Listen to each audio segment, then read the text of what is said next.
Nelson Mandela was born on July 18, 1918, into a royal family where his father served as a chief. After the death of his father in 1972, 9-year-old Mandela, then known by his birth name, Rolihlahla.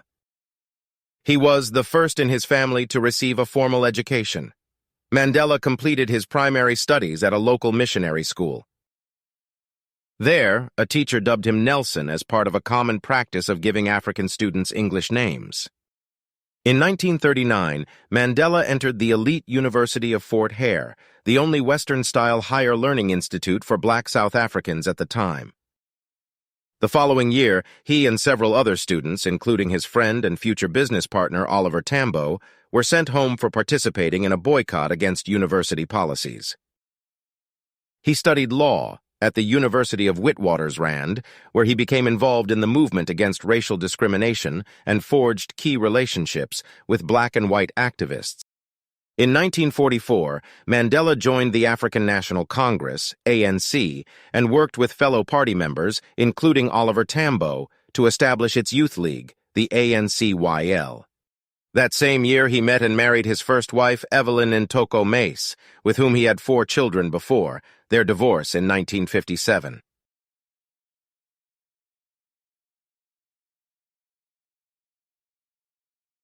Nelson Mandela's commitment to politics and the ANC grew stronger after the 1948 election victory of the Afrikaner-dominated National Party, which introduced a formal system of racial classification and segregation, Apartheid, that restricted non-whites' basic rights and barred them from government while maintaining white minority rule. The following year, the ANC adopted the ANCYL's plan to achieve full citizenship for all South Africans through boycotts, strikes, civil disobedience, and other non-violent methods. Mandela helped lead the ANC's 1952 campaign for the defiance of unjust laws, traveling across the country to organize protests against discriminatory policies, and promoted the manifesto known as the Freedom Charter, ratified by the Congress of the People in 1955.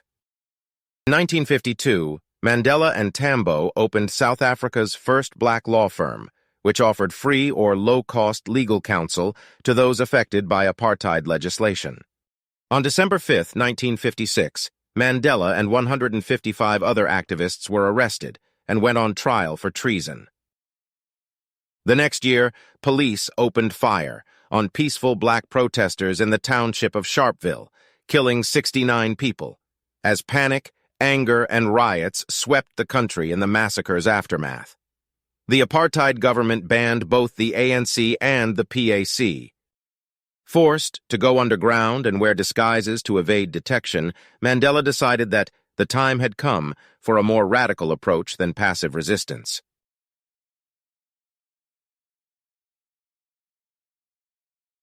In 1961, Nelson Mandela co-founded and became the first leader of Umkhonto we Sizwe, Spear of the Nation, also known as MK, a new armed wing of the ANC. Several years later, during the trial that would put him behind bars for nearly 3 decades, he described the reasoning for this radical departure from his party's original tenets. It would be wrong and unrealistic for African leaders to continue preaching peace and nonviolence at a time when the government met our peaceful demands with force.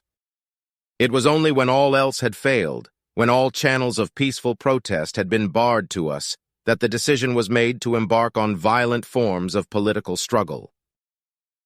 Under Mandela's leadership, MK launched a sabotage campaign against the government, which had recently declared South Africa a republic and withdrawn from the British Commonwealth. In January 1962, Mandela traveled abroad illegally to attend a conference of African nationalist leaders in Ethiopia, visit the exiled Oliver Tambo in London, and undergo guerrilla training in Algeria. On August 5th, shortly after his return, he was arrested and subsequently sentenced to 5 years in prison for leaving the country and inciting a 1961 workers' strike. The following July, police raided an ANC hideout in Rivonia, a suburb on the outskirts of Johannesburg, and arrested a racially diverse group of MK leaders who had gathered to debate the merits of a guerrilla insurgency. Evidence was found implicating Mandela and other activists, who were brought to stand trial for sabotage, treason, and violent conspiracy alongside their associates. Mandela and 7 other defendants narrowly escaped the gallows and were instead sentenced to life imprisonment during the so-called Rivonia trial, which lasted 8 months and attracted substantial international attention.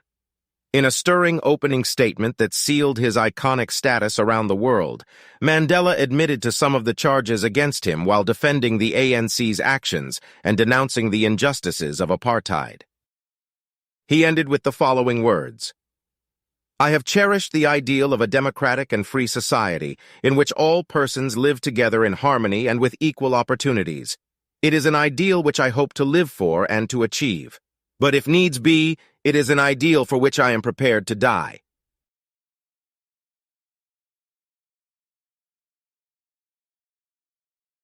Nelson Mandela spent the first 18 of his 27 years in jail at the brutal Robben Island prison, a former leper colony off the coast of Cape Town, where he was confined to a small cell without a bed or plumbing and compelled to do hard labor in a lime quarry. As a black political prisoner, he received scantier rations and fewer privileges than other inmates. He was only allowed to see his wife, Winnie Madikizela Mandela, 1936, who he had married in 1958 and was the mother of his 2 young daughters, once every 6 months. Mandela and his fellow prisoners were routinely subjected to inhumane punishments for the slightest of offenses. Among other atrocities, there were reports of guards burying inmates in the ground up to their necks and urinating on them. These restrictions and conditions notwithstanding, while in confinement, Mandela earned a Bachelor of Law degree from the University of London and served as a mentor to his fellow prisoners, encouraging them to seek better treatment through nonviolent resistance. He also smuggled out political statements and a draft of his autobiography, Long Walk to Freedom, published 5 years after his release. Despite his forced retreat from the spotlight, Mandela remained the symbolic leader of the anti-apartheid movement. In 1980, Oliver Tambo introduced a Free Nelson Mandela campaign that made the jailed leader a household name and fueled the growing international outcry against South Africa's racist regime. As pressure mounted, the government offered Mandela his freedom in exchange for various political compromises, including the renouncement of violence and recognition of the independent Transkei Bantustan. But he categorically rejected these deals. In 1982, Mandela was moved to Pollsmoor Prison on the mainland, and in 1988 he was placed under house arrest on the grounds of a minimum security correctional facility. The following year, newly elected President F.W. de Klerk, 1936, lifted the ban on the ANC and called for a non-racist South Africa, breaking with the conservatives in his party. On February 11, 1990, he ordered Mandela's release.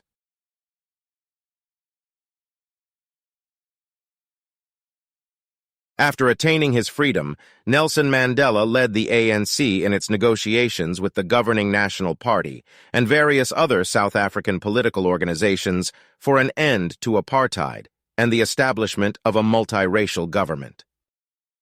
Though fraught with tension and conducted against a backdrop of political instability, the talks earned Mandela and de Klerk the Nobel Peace Prize in December 1993. On April 26, 1994, more than 22 million South Africans turned out to cast ballots in the country's first multiracial parliamentary elections in history. An overwhelming majority chose the ANC to lead the country, and on May 10th, Mandela was sworn in as the first black president of South Africa, with de Klerk serving as his first deputy.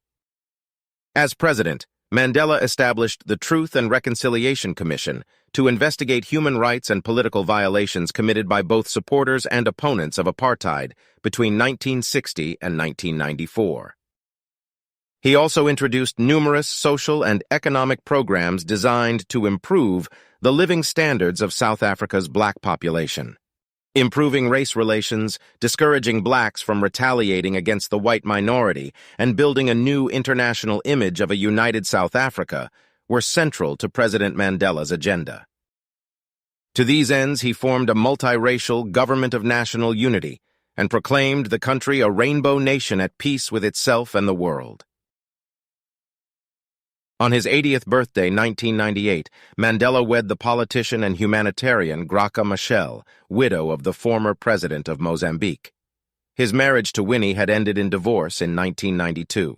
The following year, he retired from politics at the end of his first term as president and was succeeded by his deputy, Thabo Mbeki, 1942.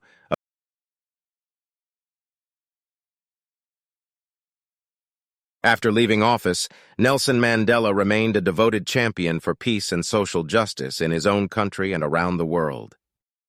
He established a number of organizations, including the influential Nelson Mandela Foundation and the Elders, an independent group of public figures committed to addressing global problems and easing human suffering. In 2002, Mandela became a vocal advocate of AIDS awareness and treatment programs in a culture where the epidemic had been cloaked in stigma and ignorance. The disease later claimed the life of his son Magatho, 1950 to 2005, and is believed to affect more people in South Africa than in any other country. Treated for prostate cancer in 2001 and weakened by other health issues, Mandela grew increasingly frail in his later years and scaled back his schedule of public appearances. In 2009, the United Nations declared July 18th Nelson Mandela International Day in recognition of the South African leader's contributions to democracy, freedom, peace, and human rights around the world. Nelson Mandela died on December 5, 2013 from a recurring lung infection.